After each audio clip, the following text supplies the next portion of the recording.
Bonjour à tous et bienvenue dans un nouvel épisode de la Pause Search, le podcast qui traite de la recherche en ligne.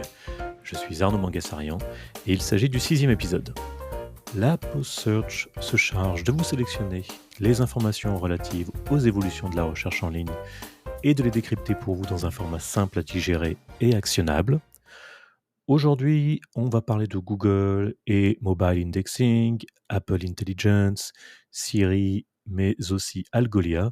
Et plutôt que de vous parler des news seul, j'aurai la chance d'en discuter avec notre invité du jour. C'est parti. On démarre avec les actualités. Alors, pour cet épisode, j'ai choisi de changer un peu le format pour les actualités. Jusqu'à présent, vous avez eu l'habitude de m'entendre parler tout seul. Et je me suis dit que ça serait plus intéressant de débattre avec d'autres personnes sur les actualités. Donc, nous avons Samuel Lavoie avec nous aujourd'hui. Salut Samuel. Bonjour Arnaud. Ça va? Ça va très bien. Donc voilà, on a Samuel qui est là. J'avais aussi proposé un autre invité, mais malheureusement, il n'a pas pu nous rejoindre pour des raisons familiales. Donc la prochaine fois, j'espère qu'on pourra être 3. Plus on est de fous, plus on rit. Hein. Donc en gros, comment ça va marcher aujourd'hui? On va parler un peu des différentes actualités. Et puis comme ça, au lieu d'entendre juste mon point de vue, vous entendrez plusieurs points de vue. Je pense que ça peut être plus intéressant pour tout le monde. On va démarrer avec Google. Donc Google a annoncé dans sa documentation récemment, ils ont mis à jour en fait leurs guidelines sur tout ce qui est mobile indexing. Et en gros, ils ont écrit, donc si je traduis en gros ce qu'ils ont écrit, c'est qu'à partir du 5 juillet 2024, ils vont crawler et indexer les sites web en se basant uniquement sur Google Smartphone. Et si les contenus des sites ne sont pas accessibles du tout depuis un appareil mobile ou pas accessibles correctement, ils ne seront plus indexés. Donc ça a fait un peu de bruit, cette annonce. Pour moi, c'est une nouvelle sans être vraiment une nouvelle, mais qu'est-ce que tu en penses, toi? Je crois qu'on s'y attendait quand même. C'est un peu la fin. Dans leur documentation, ils nomment le truc final. Ça ne veut pas dire que les sites web qui sont pas disponibles. Ça veut dire que les sites qui ne sont pas disponibles aux robots mobiles ne seront plus visités. Mais est-ce qu'il en reste encore beaucoup de sites qui sont dans cette catégorie-là? Je ne crois pas. Même si votre site, en fait, n'est pas joli sur mobile, ce n'est pas grave tant qu'il est crawlable par le robot mobile. On est bon quand même. Non, c'est ça, c'est Ça exactement ce reste un qu'ils peu ont un dit. détail. Oui, c'est un détail, mais c'est vrai que c'est exactement ce qu'ils ont traduit. C'est si le contenu n'est pas accessible depuis un appareil mobile, ça va pas être indexable. Après, c'est pas vraiment une surprise, parce que je me souviens qu'ils avaient lancé, c'était en 2016, je crois qu'ils avaient commencé à annoncer l'exploration et indexation basée sur Mobile First. Donc ça remonte à il y a 8 ans quand même. Ouais. Et il y a 8 ans, on était déjà tous sur nos appareils mobiles en train de se promener sur le web. Donc en 2024, ça a fait un peu de bruit sur le web, mais moi j'étais là, ok. Ça me paraît logique tout ça. Ça va peut-être éliminer quelques vieilles applications gouvernementales, mais outre ça, je crois qu'on est bon. Hein. Voilà, exactement.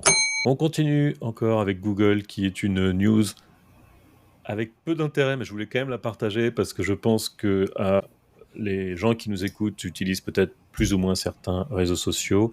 Google a juste annoncé récemment que leur Google Search Central est maintenant disponible sur LinkedIn. Donc il y a une page LinkedIn qu'ils ont créée, justement via Google Search Central. C'est pas plus mal si on passe beaucoup de temps sur ce réseau social professionnel, ce qui est mon cas, plutôt que de devoir aller à la main sur Google Search Central directement, ou si vous espérez suivre ça depuis X, ce qu'on dit plus Twitter. Personnellement, Twitter, je n'utilise pas tant que ça, mais alors que LinkedIn, je suis souvent dessus. Du coup, maintenant, ils sont là. Ça fait quoi, 2 jours? Je crois que c'est là. Quelques jours, ouais. Oh là. Voilà. Et c'est un peu le point, je pense, qu'ils suivent eux aussi. Là, ils essaient de suivre le marché où les gens... on voit que la communauté SEO ou Search en général quitte X, Twitter. Et l'activité est vraiment plus forte. Ça, en fait, de mon point de vue, semble plus forte sur LinkedIn. Donc, pourquoi pas les suivre? Ma petite note personnelle, ce serait de suivre aussi les gens de l'équipe directement. Là. Donc, John Mueller, Martin Splitt et Gary Hilsch. Désolé pour la prononciation des noms, mais si vous pouvez suivre ces 3 personnes-là sur LinkedIn, je crois que ça vaut aussi la peine. Gary, en plus, il a une chaîne YouTube. Maintenant, ils ont fait une chaîne YouTube avec pas mal de vidéos qui produit justement pour C'est expliquer possible. certains concepts. C'est pas mal, hein. Je sais plus ce que c'est la chaîne, mais j'avais regardé quelques vidéos. C'est des petites vidéos de 7-8 minutes. Il explique des concepts assez techniques, mais plutôt intéressants. Donc, mais oui, tu as raison de le préciser. Je pense que c'est une bonne idée de suivre aussi ces personnes-là. Mais au moins, voilà, s'il y a une page maintenant avec Google Search Central sur LinkedIn, donc, on va dire les nouvelles majeures sont au moins, on peut les voir sur LinkedIn. On va poursuivre avec Apple. On va avoir pas mal de choses à dire avec Apple, avec la conférence qui a eu lieu récemment. Donc, on va démarrer avec la mise à jour de l'app photo. Mine de rien, nous sommes sur un podcast qui parle de recherche en ligne. Et l'app photo, ils ont annoncé quand même des fonctionnalités assez intéressantes pour justement en termes de recherche et classification des photos, grâce à Apple Intelligence dont on parlera après. Mais du coup, ils ont vraiment, j'ai l'impression qu'ils poussent ça un peu plus loin. Donc on va pouvoir classer ces photos par thème, par personne, souvenir, voyage, etc. C'est pas une révolution, mais ça a l'air d'être vraiment voilà, une évolution de ce qu'ils veulent faire sur comment retrouver tous ces contenus, parce que je pense que la photo, c'est quand même un des critères essentiels lorsqu'on achète un smartphone. On veut pouvoir faire des belles photos, on veut pouvoir les classer, on veut pouvoir les partager. Donc, c'est peut-être pas forcément l'annonce qui a fait le plus de bruit, mais je trouve quand même que c'est sympa, parce que c'est vrai qu'on fait plein de photos avec notre smartphone, et avoir justement multiplié les façons de retrouver et classer ces photos, c'est que du positif, je pense. Qu'est-ce que tu en as pensé, toi? C'est vraiment l'un des avantages concurrentiels de l'iPhone, là, la prise de photo, la prise de vidéo, qui mettent de l'avant cette fonctionnalité-là, en fait, qui se mettent à niveau face à Google Photos. Je pense que c'est intéressant. Outre ça, ça va être très bien pour les utilisateurs. C'est Voilà. bienvenu. On continue avec un plus gros morceau qui est cette fois-ci Apple Intelligence. Donc Apple Intelligence, c'est le système d'intelligence artificielle de chez Apple. Lors de la conférence, ils ont vraiment voulu insister sur le fait que ça allait être bien mieux intégré, avec une grosse emphase sur l'aspect personnel et contextuel. Et d'ailleurs, on notera que si vous avez un téléphone, c'est utilisable uniquement à partir de l'iPhone 15 Pro, je crois. Dommage pour moi, j'ai un 13 mini. La première chose que j'ai notée, c'est que ce modèle génératif, il est intégré localement dans les appareils, donc ça va vraiment utiliser les processeurs des appareils, que ce soit téléphone, iPad ou ordinateur. Donc c'est vraiment quelque chose qui se passe complètement local. C'est pas comme si on allait sur le cloud, sur Internet, envoyer une requête. Donc après, la conférence a duré longtemps, mais je pense qu'il y a plusieurs petites choses dont on va pouvoir parler. Donc la première chose déjà, c'est ce que j'ai noté, c'est tout ce qui est création d'images et actions. Donc ça, c'était quelque chose sur lequel ils sont revenus, en se basant sur un contexte personnalisé, évidemment, sur nous, qu'est-ce qu'on a dans notre téléphone. Donc par exemple, pour les images, Apple Intelligence va pouvoir se baser sur nos photos, et ce que j'ai vu, j'ai l'impression que grâce à un espèce de prompt simple, on va pouvoir comme générer des photos ou des illustrations qu'on va pouvoir partager avec nos proches. Et là, en fait, où je trouvais ça intéressant, c'est que aujourd'hui, lorsqu'on utilise des systèmes d'intelligence artificielle, je sais pas, comme Claude ou ChatGPT, le prompt, enfin, tu me diras ce que tu en penses, mais le prompt, j'ai l'impression que plus le temps passe, plus il faut vraiment savoir maîtriser le prompt. C'est pas forcément quelque chose qui est facile à utiliser, surtout pour quelqu'un qui est pas tech. Et là, de ce que j'ai pu voir sur la démo d'Apple, c'est que c'est un prompt très simplifié, quoi. J'ai l'impression que tu peux mettre 2 ou 3 critères et puis hop, ça te génère quelque chose. Et du coup, avec ce prompt un peu simplifié, j'ai l'impression, en tout cas pour la partie photo, que Apple veut offrir un usage de l'intelligence artificielle qui semble peut-être plus limité, mieux maîtrisé sur certaines actions, et qui va surtout être plus accessible au commun des mortels. Parce que nous, on a l'habitude de tester des prompts comme des dingues à chaque fois en mettant des requêtes super précises. Mais je sais que mes parents ou certaines personnes que je connais, c'est pas trop ça. Donc j'ai l'impression que tu peux entrer genre un mot, 2 mots, et puis tu sélectionnes un style, et puis c'est à toi de. Puis après, le système va générer quelque chose. Moi, je trouvais que c'était une approche facile, mieux maîtrisée, et qui peut peut-être mieux correspondre à ce que les utilisateurs vont en faire. Qu'est-ce que tu en as pensé, toi? Ça va vraiment dans le sens de la direction qu'Apple. La technologie doit être un peu doit être transparente à l'utilisateur, doit pas être Ouais. apparente à l'utilisateur. Et de démocratiser cette nouvelle technologie-là sans que l'utilisateur s'en rende même compte. Je pense que c'est un peu leur objectif, tout en gardant l'aspect avancé là, avec la connexion avec ChatGPT. Mais par défaut, si tu ne te connectes pas à des services tiers, Comme tu dis, le truc est vraiment... tu n'as pas nécessairement... t'as pas besoin de connaître le fait qu'il y a une intelligence artificielle. Et je pense que le point le plus... Enfin, moi, ce que j'ai retenu beaucoup, c'est le fait qu'ils ont renommé l'intelligence artificielle pour être le Apple Intelligence, pour s'approprier carrément la technologie, ou enfin la rendre... la simplifier au maximum, parce que tu dis, je pense que c'est vraiment la direction qu'ils prennent. Ouais. Et puis comme c'est simplifié, vu que ça en plus tout est fait localement, comme Aussi. ça reste simple, ça va être facile d'entraîner le modèle. La deuxième chose qui était très intéressante, c'était toute la partie action, via justement une nouvelle version de Siri, on va dire un Siri gonflé à bloc avec Intelligence. C'est intéressant parce que lors du dernier podcast, j'avais pu inviter Luc Julia, qui est l'un des concepteurs de Siri, qui avait travaillé chez Apple. Et technologiquement, il y avait déjà une certaine avancée. Après, c'était plus les usages, on va dire, les attentes étaient bien plus grandes que ce que la technologie pouvait offrir. Là, j'ai l'impression qu'on commence déjà à passer à un nouveau niveau, dans le sens où, en tout cas de ce qu'on a pu voir, c'est que ça semble beaucoup plus naturel, plus personnel. Donc, par exemple, voilà, je veux voir la météo qui est à tel endroit, et puis tu te corriges rapidement, et puis tu as la réponse qui se fait, et puis après, tu peux poser des questions. Le contexte est gardé. Ouais, continue ta discussion avec l'assistant, oui, tout à fait. Je pense que c'est la version qu'il voulait atteindre il y a une dizaine d'années, mais que la technologie n'était pas au rendez-vous il y a 10 ans. La technologie sur le téléphone, alors qu'il aurait pu le faire comme Google et comme d'autres en se connectant au cloud. Non, exactement. Et en fait, là, on commence déjà à se rapprocher de quelque chose de mieux fini. Et ce que j'ai bien aimé aussi, alors c'est peut-être un petit détail, donc certes, on parle à Siri, mais on peut aussi écrire à Siri. Et ça, je trouve ça bien, parce que parfois, tu as juste envie de mettre un prompt. C'est comme un prompt, en fait, c'est un ordre super simple. Je veux une alarme, rappelle-moi ci, rappelle-moi ça. Et plutôt que de devoir parler, ou peut-être tu peux pas parler, bah, tu peux juste l'écrire, et ça a l'air aussi naturel, chose que j'ai plutôt bien apprécié. Et enfin, je pense que par rapport à cette partie action, ce qu'on risque de voir aussi dans les prochains mois, c'est qu'ils vont vouloir, je pense, intégrer davantage d'actions entre les différentes applications qu'ils ont. Oui. Ça, ils ont commencé à le montrer un peu là, mais de ce que j'ai pu comprendre, c'est qu'ils vont vouloir vraiment investir davantage là-dessus pour que les applications puissent interagir les unes avec les autres. Évidemment, les applications qu'Apple met sur son téléphone, Apple les connaît bien, donc ça reste quand même un environnement assez clos. Je suis curieux de voir qu'est-ce qu'ils vont pouvoir faire. Du langage naturel pour demander un nouvel événement dans ton calendrier, pour un rappel, etc. Et tout connecter ces éléments-là.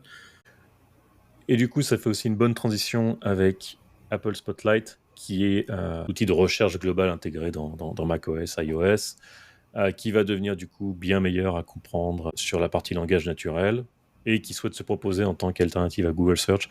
Alors, je ne l'utilise pas tant que ça, Spotlight, moi. Je sais que toi, tu l'utilises bien plus que moi, donc je serais vraiment curieux d'avoir ton feedback à ce sujet. Qu'est-ce que tu en attends? Qu'est-ce que tu en as pensé? C'est un peu le moteur de recherche que Apple développe sans vraiment développer un moteur de recherche, parce que c'est un moteur de recherche interne au système qui va parfois se connecter et donner la recherche à Google comme partenaire. On sait que Google paye plusieurs milliards par année pour être présent, mais Spotlight en tant que tel devient comme la partie visible de la recherche dans le téléphone et sur les ordinateurs, les ordinateurs d'Apple. Elle va être plus intelligente pour pouvoir aller faire des recherches dans les applications, dans les communications, en fait, tous les documents à travers ton téléphone vont pouvoir être recherchés, des actions dans les applications, plus que des termes exacts. Il va y avoir de l'intelligence artificielle pour améliorer cette recherche-là, pour contextualiser la recherche à l'intérieur du téléphone. Donc, je pense que c'est vraiment c'est assez prometteur, mais des questions intéressantes avec quel est le rôle de Spotlight versus le web. Parce qu'une recherche pourrait carrément rester... Il y a certains utilisateurs qui vont faire plus de recherches, mais là, ils vont rester dans leur environnement privé sans jamais aller sur Google ou sur le web. C'est intéressant à suivre la réalité de ce nouveau moteur de recherche-là, en fait, qui vient se greffer. Je suis curieux de voir si justement toutes ces améliorations qu'ils vont mettre dans Spotlight va augmenter le taux d'utilisation. Ouais. À voir. Que ça soit... sur téléphone, je pense que c'est assez utilisé. Sur macOS, je sais pas à quel point j'ai pas de Mac, donc malheureusement, je suis pas la meilleure personne pour donner un avis. Toi, tu as un Mac, non? Ouais, la Tu recherche l'utilises est... sur ton ordinateur? Oui, oui, oui. Pour des recherches typiques, en fait, c'est assez... pour une personnalité connue, par exemple, tu vas avoir un résultat qui va être extrait de Wikipédia. Donc, tu peux faire ta recherche directement dans Spotlight, la personnalité, et tu vas avoir une espèce de... l'équivalent d'un feature snippet sur Google, mais en restant sur ton Mac, en n'allant pas sur Ouais. Internet. Donc, il y a quand même une vitrine intéressante. S'ils peuvent mettre des données plus riches, mais c'est vraiment le... Est-ce que ça va être plus utilisé et combien de recherches ça pourrait éliminer vers Google? Puis pour les gens qui sont dans la recherche, ben, c'est un moteur de recherche supplémentaire sur lequel vous devriez le tester et vérifier votre positionnement ou comment Spotlight présente votre marque, vos produits. Est-ce qu'il va chercher les données de Wikipédia ou il va chercher les données de votre site web? Et est-ce qu'il fait un amalgame de tout ça pour présenter un résultat qui fait du sens?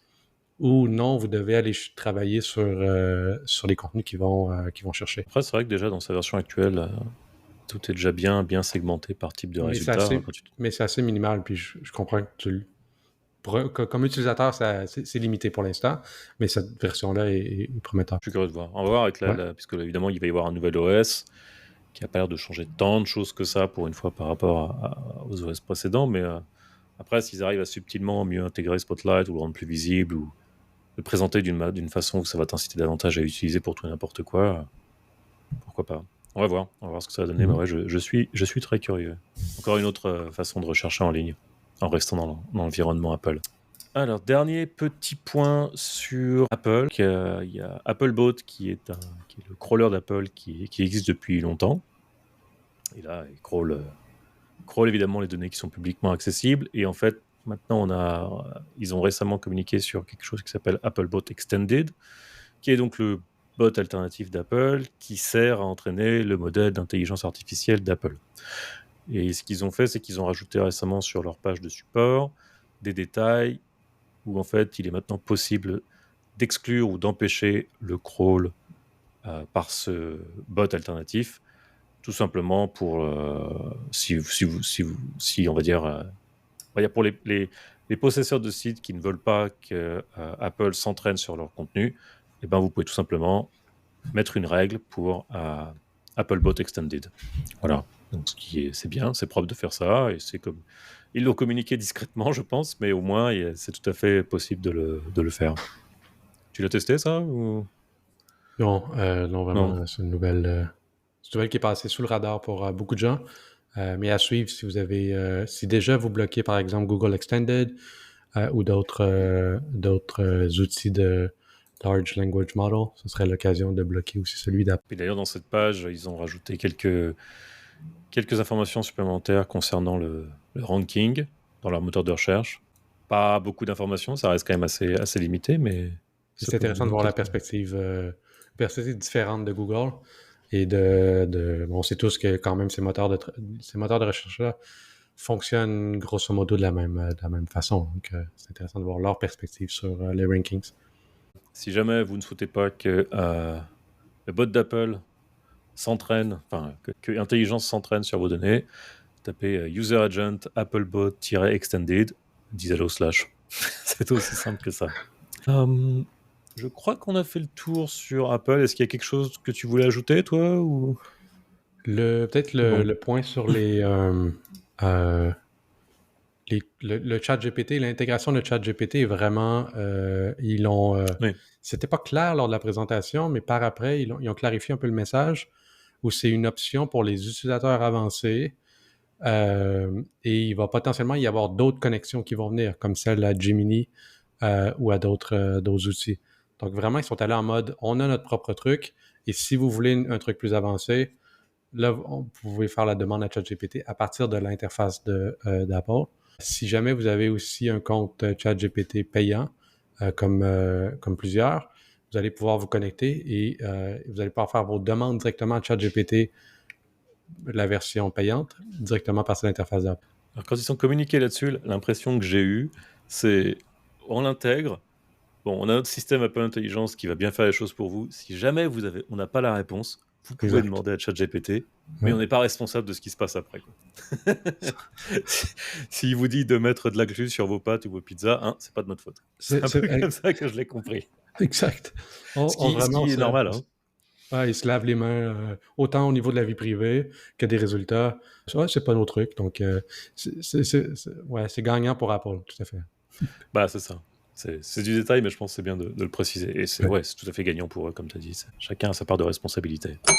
On va terminer la partie actualité avec Algolia. Donc Algolia, c'est une plateforme de recherche web, c'est français, qui a annoncé la sortie bêta de AI personnalisation. Donc en gros, au-delà de la partie technique, c'est vraiment une nouvelle couche qu'ils vont mettre sur leur plateforme pour justement mettre l'emphase sur tout ce qui est suggestion de produits aux utilisateurs en se basant vraiment sur leur comportement durant la navigation, sur leurs préférences, sur leur historique de recherche sur le site, d'achat, j'imagine aussi. Et la barre de recherche va avoir un autocomplete qui va être un peu plus, qui va être revu, on va dire, qui va être affecté. Et donc tout ça, ce sont des choses qui existent. Là, je pense qu'ils vont pouvoir pousser ça plus loin en analysant davantage les comportements utilisateurs. Et là, en fait, là où j'ai trouvé ce que c'était intéressant, c'est que l'outil va également permettre de créer des catégorisations personnalisées à la volée supplémentaire en fonction de ton historique de recherche achat. Donc, mettons que tu es sur un site e-commerce et puis tu as tes produits et puis tu sais que c'est listé par marque. Donc, tu vas aller voir la liste des marques qui, elles, sont, on va dire, accessibles en tout temps, peut-être pas aussi pour un moteur de recherche. Eh ben, l'outil peut tout à fait te dire, bah voilà, tu as les marques et tu as les marques suggérées pour toi, qui se basent peut-être sur ce que tu as acheté dans le passé ou ce que tu as tapé, etc. Donc, ça te permet en fait d'avoir, comme on va dire, un filtre supplémentaire juste pour toi. Donc, Très je intéressant. trouvais ça, je trouvais ça vraiment intéressant parce que du coup, ça risque en fait d'ajouter des catégories supplémentaires juste en se basant sur l'humain en tant que toi et sur ton pattern de recherche, sur ce que tu as fait, etc. Donc ça, c'était la première annonce. La deuxième annonce, c'était ils ont annoncé quelque chose donc, qui s'appelle Inline Segmentation, qui est toujours dans cette AI personnalisation, où en gros, ils veulent pousser plus loin les personnalisations de type les clients qui ont acheté cet item ont aussi acheté ces items-là. Donc ça, on connaît, c'est pas nouveau. Donc là, évidemment, avec leur outil d'intelligence artificielle, ils vont pouvoir reconnaître plus facilement des patterns en termes de critères. Mais là où ça devient intéressant, c'est que pour aller au-delà de ça, ils vont pouvoir être en mesure de dire que ah bah on reconnaît que cette personne elle achète ce genre de produit et on a pu également s'apercevoir dans le passé que tous les gens qui achètent ce genre de produit, bah pour eux c'est super important d'avoir le shipping gratuit, donc les frais de port gratuits. Et du coup ce qui va se passer, c'est que dans la page de produits où tu vas voir ces produits-là, il va y avoir comme une espèce de bannière qui est intégrée au site, comme une bannière de filtre supplémentaire qui va s'afficher et qui va te mettre par exemple free shipping parce que l'outil sait que les gens qui achètent ce produit-là, ils veulent absolument pouvoir filtrer par frais de port gratuits. Donc tu vas comme avoir des patterns, ça va aller plus loin que de dire bah, si tu achètes ce produit, tu aimes aussi ce produit. Non, c'est tu achètes ce produit, on sait quels sont les critères qui sont importants pour toi. Peut-être que c'est la livraison gratuite, peut-être que c'est la livraison à 24 heures, peut-être que c'est le retour gratuit. Donc là, tu personnalises encore plus l'interface. Tout ce qu'ils font là, ça va dans le sens de tout ce qui se passe actuellement avec les plateformes de recherche. Mais je trouvais ça intéressant, leur annonce, donc à voir ce que ça donne dans le concret. C'est bien que les moteurs de recherche qu'on va pouvoir voir sur des sites ou installer sur vos propres sites vont pouvoir suivre un peu la cadence de tout ce qu'on voit dans le domaine de la recherche. Bah ouais, c'est super pour Ouais. la rétention. Et puis du coup, si tu peux vraiment jouer dynamiquement comme ça avec le filtrage, les critères, tu as toujours ta base de critères pour tout ce que tu veux indexer et rendre accessible depuis un moteur de recherche, que ce soit un Spotlight, que ce soit un Google, ce que tu veux. Et puis à côté, tu as, on va dire, ces critères supplémentaires qu'il y a par utilisateur pour justement améliorer peut-être la rétention et la conversion. Donc voilà, je mettrai le lien évidemment dans les notes de l'épisode, mais il y a un article, ils ont annoncé ça très récemment, là, ça s'appelle AI personnalisation. À suivre. C'est à peu près tout pour les actualités du jour. Donc, Samuel, merci beaucoup d'avoir été là avec moi aujourd'hui pour échanger sur ces actualités et également nous donner ton point de vue. Je pense que c'était, en tout cas pour moi, c'était beaucoup plus fun de fonctionner comme ça plutôt que de parler tout seul. La prochaine fois, j'espère déjà qu'on pourra faire ça, et surtout j'espère qu'on pourra refaire ça avec 2 invités. Comme je l'avais dit un peu plus tôt, on était Ouais. censé être 3, mais c'était déjà très fun à 2, donc la prochaine fois, peut-être qu'on pourra faire ça avec une 3e personne afin de débattre davantage et à surenchérir nos points de vue. Avant de te quitter, Samuel, si jamais on veut te contacter, c'est quoi le meilleur moyen? Merci Arnaud. Je suis sur LinkedIn. Je crois que c'est la meilleur moyen de me retrouver. Vous avez mon email disponible à partir de LinkedIn. Je suis ouvert aux connexions. Juste me laisser un petit message. Sinon, Arnaud, c'était un plaisir. On pourra reprendre ça bientôt. Merci, Arnaud. Voilà, donc Samuel Lavoie à Montréal, vous pourrez le trouver sur LinkedIn. Écoute, merci beaucoup Samuel, et puis à très bientôt. À bientôt. La pause perso. La pause perso, c'est le moment où je reviens sur quelque chose d'un peu plus personnel durant ce podcast. Alors, je voulais prendre juste quelques minutes pour faire un peu le point de mon côté et vous le partager avec vous parce que je suis dans une phase assez difficile de ma vie en ce moment, et je voulais le partager parce que de une, je pense que c'est bien d'être transparent, et de deux, parce que ça risque d'affecter un peu ce podcast. Alors c'est un podcast encore jeune, mais je pense que c'est quand même bien d'être honnête et transparent avec son audience. Donc pour résumer, un peu plus tôt cette année, pour des raisons complètement indépendantes de ma volonté, j'ai perdu mon emploi. Et perdre son emploi aux États-Unis lorsque vous détenez un visa, c'est pas quelque chose de facile à gérer au quotidien. Heu, Évidemment, je recherche activement un nouvel emploi, mais c'est très dur parce que le marché est assez étrange en ce moment, et en plus de ça, lorsque vous détenez un visa, même si c'est un visa très facile à renouveler, car je suis citoyen, canadien, heu et ben, vous devez faire face à beaucoup de rejets. Beaucoup, beaucoup de rejets, parfois sans aucune raison, et c'est un peu comme une claque qui vous vient dans la gueule. Donc quand c'est quelques claques, ça va. Quand vous en êtes à déjà plusieurs centaines de claques, c'est pas facile. Donc évidemment, c'est assez pesant sur le moral, et en plus de ça, il y a eu des petits soucis de santé, dans ma famille très proche. Donc ça fait beaucoup de choses à gérer. Alors évidemment, ça va mieux, hein, de ce point de vue-là, d'un point de vue santé, je vous rassure. Mais voilà, je voulais quand même le partager avec vous parce que ça a été assez éprouvant, et il se peut peut-être que de temps en temps, peut-être que vous avez eu l'impression que ça s'est un peu ressenti sur mon ton, pardon, durant certains épisodes, et voilà, je tenais à le préciser avec vous.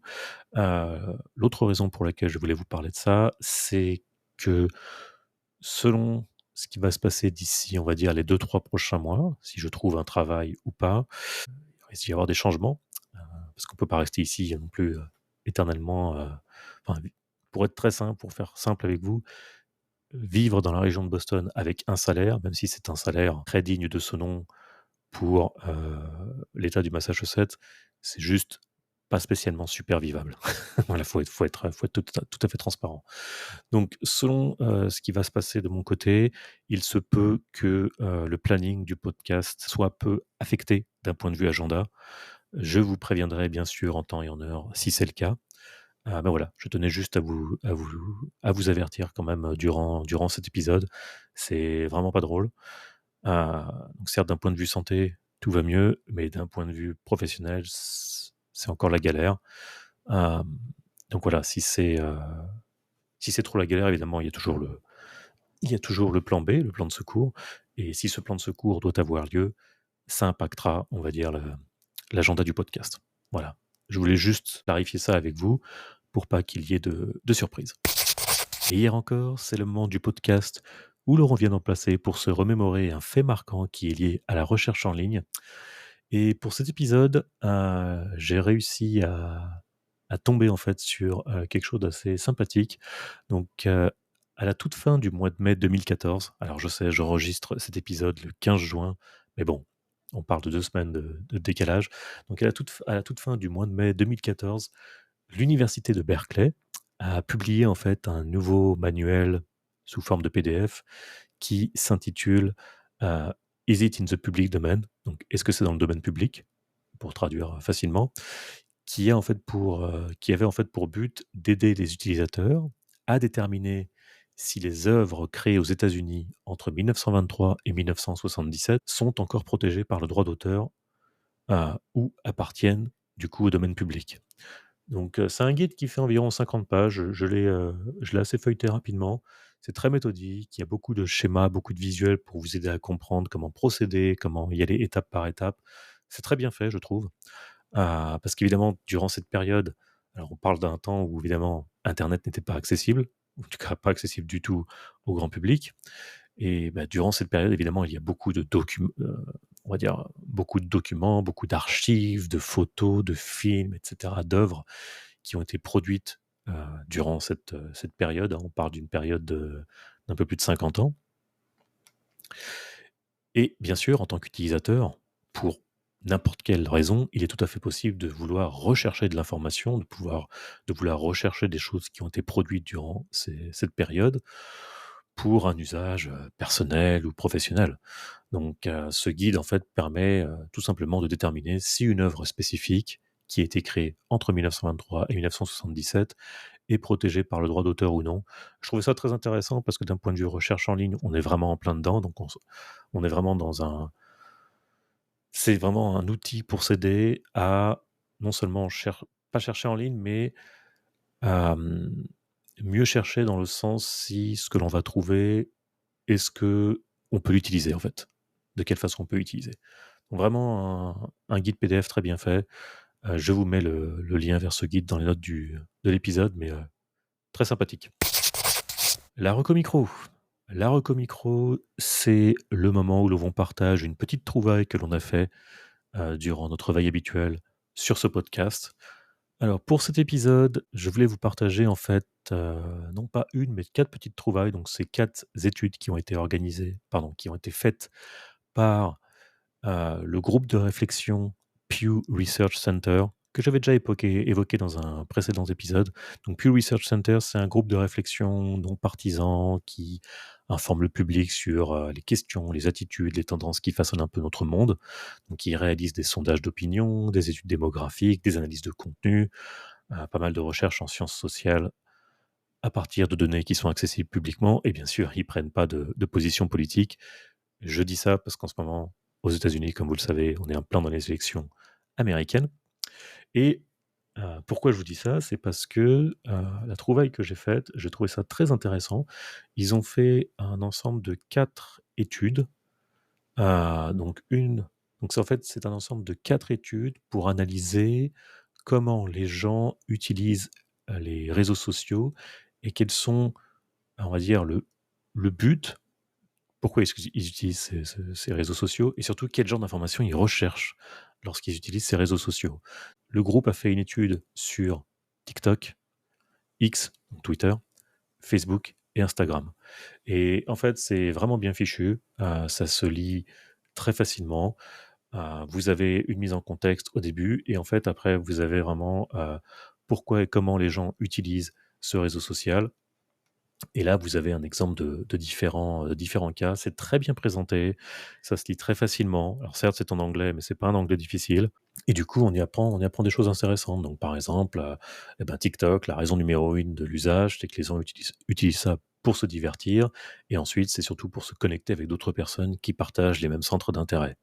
En revanche, si vous prenez X, leur analyse sur X, donc Twitter, la raison numéro 1 de cet usage, c'est pour lire les nouvelles. Alors je sais, quand je vous dis ça, ça peut faire grincer des dents parce que la politique de modération sur X, c'est assez particulier, mais bon, ça c'est un autre débat.